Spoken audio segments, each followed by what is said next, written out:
I'm going to show you how to connect Android to a Contactzilla address book. On the left-hand side, I'm logged into the Contactzilla web portal, and on the right-hand side, I can see my Android app mirrored to the screen.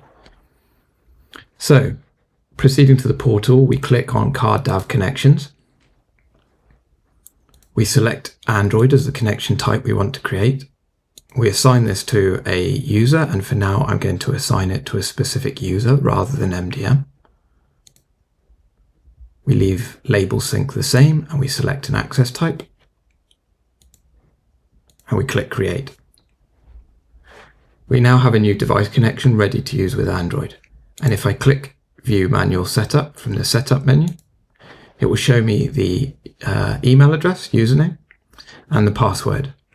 And I can proceed to set that up manually in the app if I wish to. And there is a link to download the Contactzilla Sync app from the Play Store here. And this will take you to the app. But going back to our device connection, I'll click setup again and show QR code. What I can then do on my mobile device is I click add account, as you can see on the right here, and I click scan QR setup code and continue. I scan that code and you can see it will download the configuration.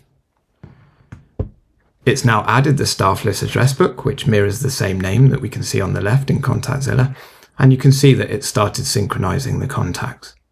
In a few minutes, that will all be pulled down to the phone, and I will be able to proceed to my contacts in the app and see those contacts, and we'll do that now. You can see it's pulled down the address book. There you go. And it's as simple as that.